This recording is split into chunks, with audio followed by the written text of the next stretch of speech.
Hello students, आज हम basic concept of national income का पार्ट 2 करने वाले हैं। इसके अंदर हम देखेंगे लर्निंग ऑब्जेक्टिव्स जो हमें याद रखने हैं वो क्या क्या हैं। Factor income and transfer income क्या होते हैं, इनके डिफरेंसेस पढ़ेंगे, इनके डेफिनेशंस को देखेंगे। सेकंड है intermediate goods and final goods, what are intermediate goods and what are final goods, difference क्या होते हैं और क्या क्या इनकी डेफिनेशंस होती हैं वो देखेंगे। थर्ड है consumption goods and capital goods, इनमें क्या डिफरेंस होता है। इनडायरेक्ट टैक्सेस क्या क्या होते हैं, एनएफआईए क्या होता है और इन सब का नेशनल इनकम में क्या रोल होता है, वो सबसे मेन है, वही हम देखने वाले हैं। तो सबसे पहले है आपके सामने फैक्टर इनकम, जिसे हम समझ लेते हैं। फैक्टर इनकम क्या होती है, it refer to the income received by factor of production. ठीक है, फैक्टर इनकम कौन रिसीव करता है, फैक्टर ऑफ प्रोडक्शन। इनकम किसकी है, factor of production. Factor of production क्या होता है, the primary inputs which are needed to produce goods and services.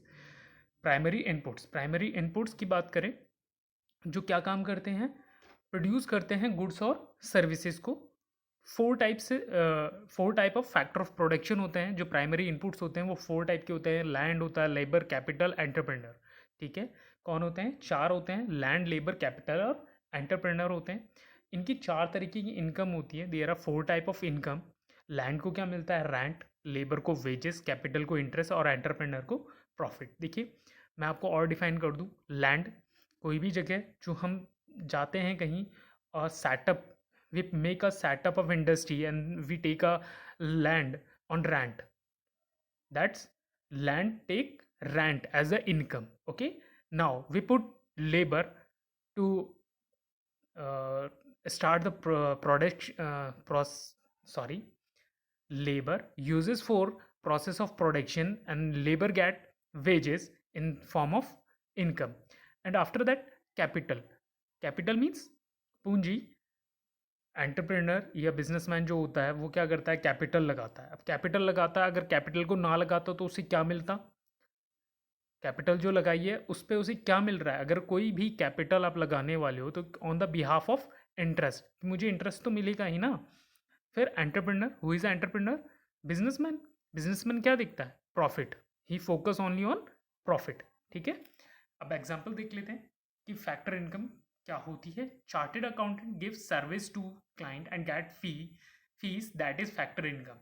Chartered accountant होता है, वो अपनी सर्विसेज देता है और क्या लेता है उनसे, फीस चार्ज करता है। और जो फीस चार्ज करता है वो उसके लिए क्या होती है, factor income, because chartered account give services. Yes, note it is included in both national income and domestic income. अगर हम बात करें कि ये कहाँ काम आती है, तो फैक्टर इनकम जो है वो नेशनल इनकम और डोमेस्टिक इनकम में ऐड की जाती है। ठीक है स्टूडेंट्स, आगे देखते हैं ट्रांसफर इनकम। अब देखिए दोनों में क्या क्या डिफरेंस होता है ना। अगर हम बात करें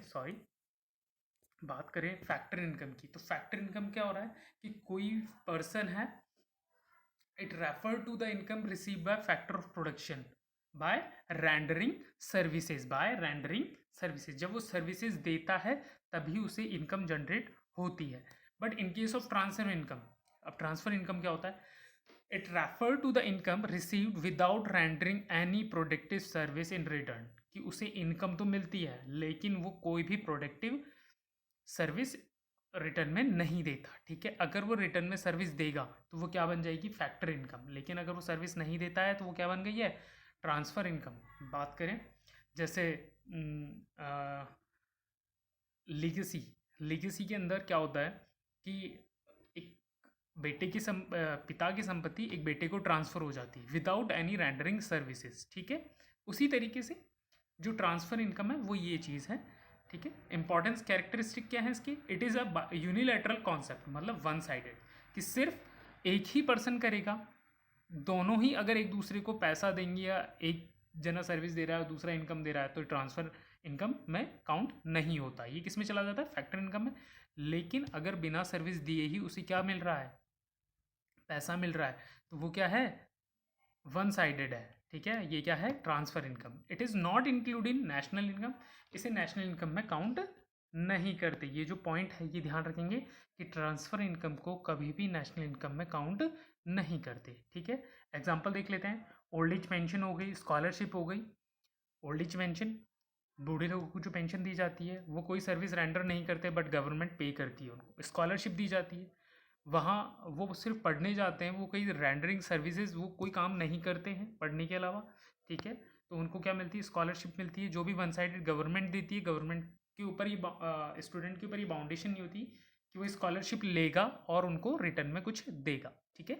taxes received by government are the transfer income of the government, because government say you give the taxes without any rendering services, ठीक है। government is not liable to pay services in case of you pay the taxes, okay। subsidies paid by government are transfer payments। Subsidy, जो subsidy होती है, जैसे हमारे हम बात करें सबके घरों में होती है, मेनली हमारे पास क्या होता है, गैस सिलेंडर, ठीक है। जो सिलेंडर होते हैं हमारे, उनके ऊपर सब्सिडी मिलती है, ठीक है। जो कौन देता है, गवर्नमेंट देती है, हमारे खातों में आते हैं वो पैसे, लेकिन हम गवर्नमेंट के लिए कोई वर्क नहीं करते, ठीक है। Note, it is neither include in national income nor in domestic income, इसे किसी में भी काउंट नहीं किया जाता, ठीक है। नेक्स्ट स्लाइड पे चलते हैं।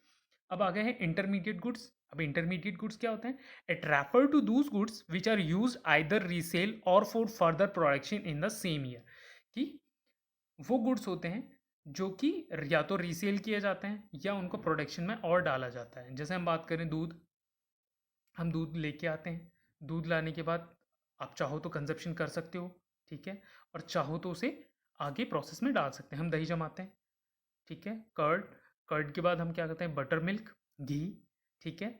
और घी को हम बेच भी सकते हैं, तो रीसेल भी कर सकते हैं। तो सबसे बेस्ट एग्जांपल जो हमारे पास वो क्या है, मिल्क है, ठीक है। एग्जांपल में हमने मिल्क लिया है, purchase by a dairy shop, milk use for making sweets, mobile set purchase by a mobile dealer, ठीक है। Note, they are neither include in national income nor in domestic income, इसको किसी में भी काउंट नहीं किया जाता है। They are still within the production boundary, ये सब क्या होते हैं, प्रोडक्शन बाउंड्री के अंदर ही होते हैं। ये किस में रहते हैं, प्रोडक्शन बाउंड्री के अंदर, इसलिए इनको काउंट नहीं किया जाता है, क्योंकि नेशनल इनकम में क्या काउंट किया जाता है, फाइनल गुड्स एंड सर्विसेज, इसलिए इंटरमीडिएट गुड्स का कोई रोल नहीं होता। नेक्स्ट स्लाइड पे चलते हैं। Final goods, final goods it refer to those goods which are used either for consumption और फॉर इन्वेस्टमेंट, ठीक है। किस काम में लेते हैं, फॉर कंजप्शन और फॉर इन्वेस्टमेंट। फाइनल गुड्स को हम किस काम में लेते हैं, या तो कंजप्शन करते हैं उसका, या उसको इन्वेस्ट करते हैं। जैसे हमने दूध की बात की, हमने क्या किया, दूध को इन्वेस्ट किया, कि हमने क्या बनाया उससे, curd, we make curd and we make, after that we make ghee and buttermilk for sale, है ना। तो हमने जब दही को जमाया, मतलब curd, in the process of curd, that that one is investment, तब वो क्या रहा हमारे लिए, इन्वेस्टमेंट रहा, ठीक है। Milk purchase by household for consumption, machinery purchase by a firm for production, ठीक है। ये फाइनल गुड्स होते हैं। They are include in both national income and domestic income, इनको किस में काउंट किया जाता है, नेशनल इनकम में या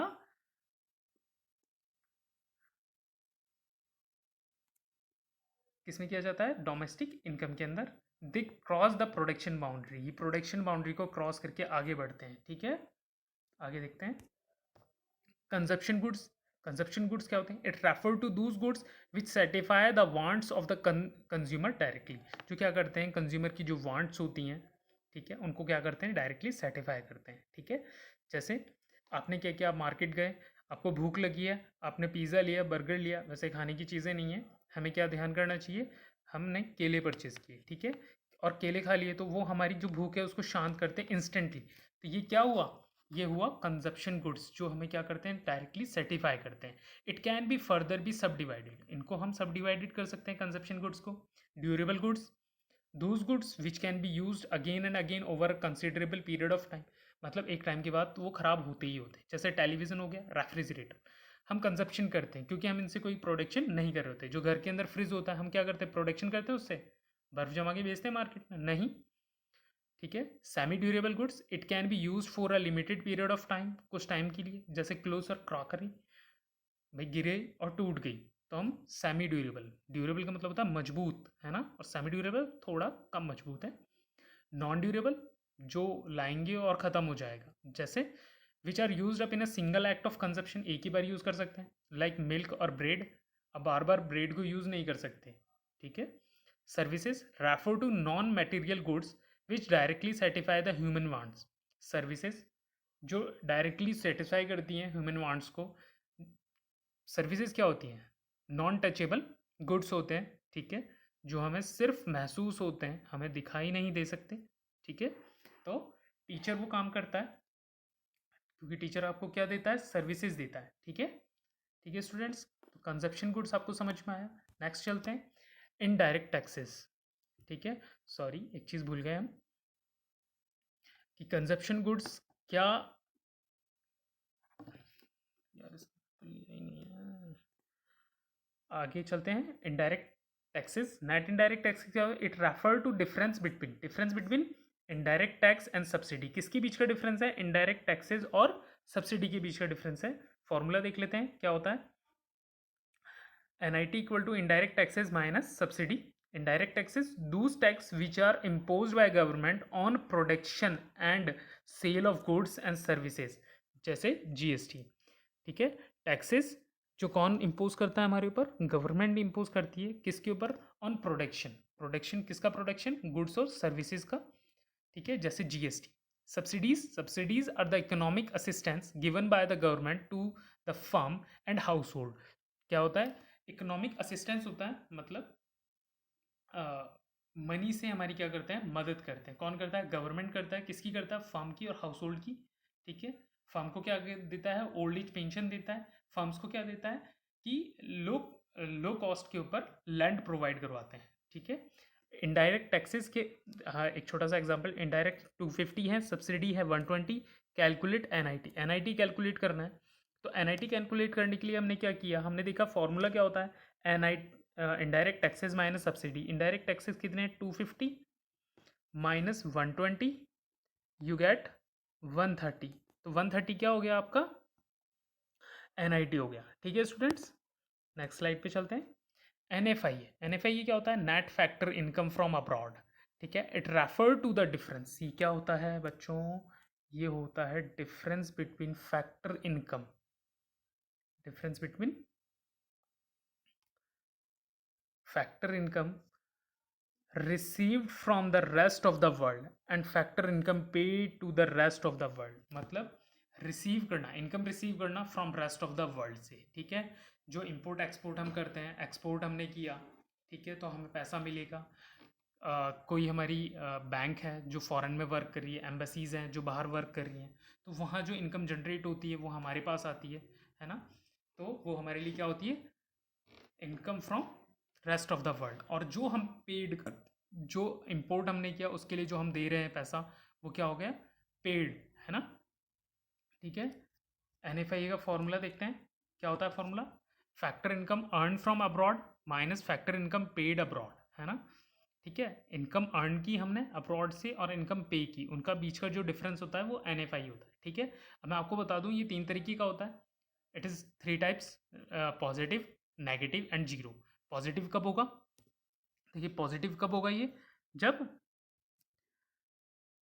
van income earn from abroad is more than paid to abroad. मतलब जितना अर्न हम अगर अर्न ज़्यादा करेंगे और पेड कम करेंगे, ठीक है, तब वो क्या बनेगा? पॉजिटिव रहेगा। तब कैसा रहेगा? पॉजिटिव। नेगेटिव कब रहेगा?